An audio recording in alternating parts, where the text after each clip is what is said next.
দশম শ্রেণীর প্রিয় মাধ্যমিক পরীক্ষার্থীদের সহজ সমাধান টিউটোরিয়ালে স্বাগত জানাই। আজ আমি তোমাদের যে মাধ্যমিক পরীক্ষাটি হয়ে গেল ভূগোল বিষয়ে, সেই ভূগোল বিষয়ের সকল 1 নম্বরের প্রশ্নগুলি সহজ সমাধান করে দিচ্ছি।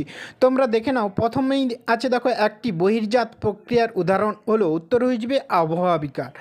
পরের প্রশ্নটি দেখে নাও, পার্বত্য হিমবাহের শীর্ষদেশে হিমবাহ ও পর্বতগাত্রের মধ্যে সংকীর্ণ ও গভীর ফাটলগুলিকে বলে, উত্তর হয়ে যাবে বার্কশুন্ড। 3 নম্বর প্রশ্নটি দেখে নাও, বায়ুমণ্ডলের যে স্তরের আবহাওয়ার গোলযোগ দেখা দেয় সেই স্তরটি হলো, উত্তর হয়ে যাবে অপশান গ ট্রপোস্ফিয়ার।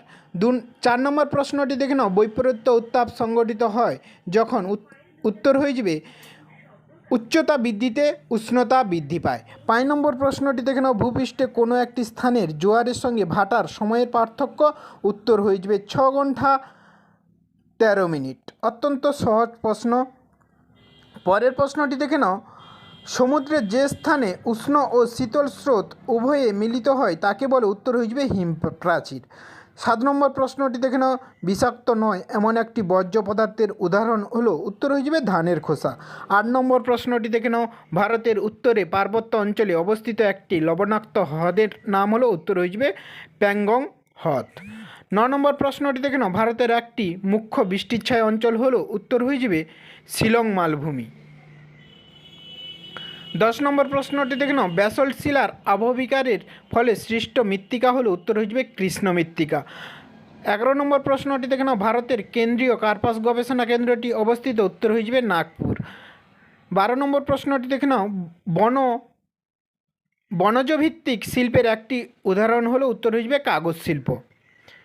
13 নম্বর প্রশ্নটি দেখে নাও, ভারতের ডেট্রয়েট বলে পরিচিত, উত্তর হয়ে যাবে চেন্নাই।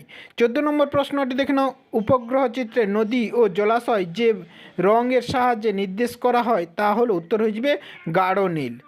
এরপরেই আছে দেখো, শুদ্ধ অশুদ্ধ নির্বাচন করো। প্রথম প্রশ্নটি দেখে নাও, নদীর উৎস অঞ্চলে কারণ আবহবিকার সৃষ্টি হয়, কথাটি শুদ্ধ।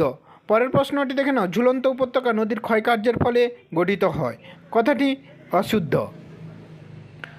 পরের প্রশ্নটি দেখে নাও, সমুদ্রবায়ু সন্ধ্যাবেলায় প্রবাহিত হয়, কথাটি শুদ্ধ। 4 নম্বর প্রশ্নটি দেখে নাও, হিমবাহের দুটি উল্লেখযোগ্য উদ্ভিদ হলো গরান ও গোলপাতা, কথাটি অশুদ্ধ। 5 নম্বর প্রশ্নটিও অশুদ্ধ হয়ে যাবে। 6 নম্বর প্রশ্নটি দেখে নাও, আর্সেনিক একটি বিষাক্ত বর্জ্য পদার্থ, কথাটি শুদ্ধ। 7 নম্বর প্রশ্নটি দেখে নাও, মহাকাশে প্রেরিত ভারতের প্রথম কৃত্রিম উপগ্রহের নাম অ্যাপোলো, কথাটি অশুদ্ধ। এরপরেই আছে দেখো, শূন্যস্থান পূরণ করো। প্রথম প্রশ্নটি দেখে নাও, প্রপাতকূপ সৃষ্টি হয়, উত্তর হয়ে যাবে জলপ্রপাতের প্রাদদেশে। 2 নম্বর প্রশ্নটি দেখে নাও, বায়ুপ্রবাহ ও সমুদ্রস্রোত বিক্ষিপ্ত হয় কোরিওলিস শক্তির প্রভাবে।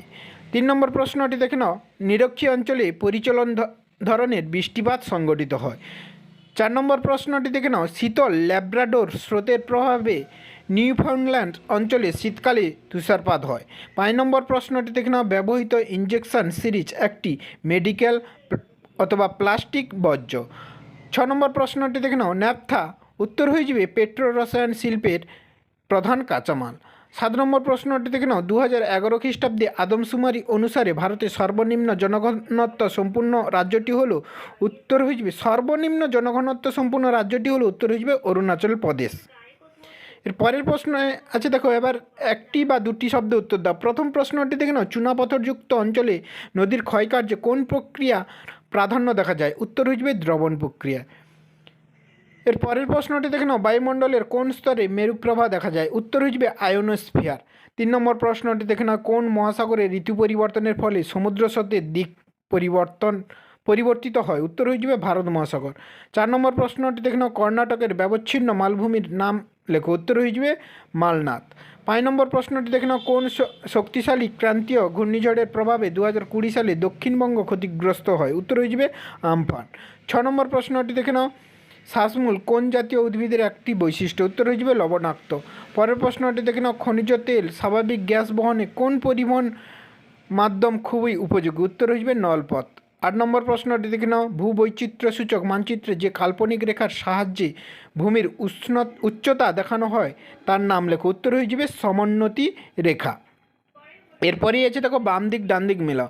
প্রথমেই আছে দেখো কাশ্মীর উপত্যকা, উত্তর হয়ে যাবে জাফরান, তারপরেই আছে দেখো লুনি নদী, উত্তর হয়ে যাবে রাজস্থান, তারপরেই আছে দেখো রোডোড্রেন্ড্রন, উত্তর হয়ে যাবে আলপীয় উদ্ভিদ, এরপরেই আছে দেখো সালেম, উত্তর হয়ে যাবে শঙ্কর ইস্পাত কেন্দ্র। ধন্যবাদ সবাইকে।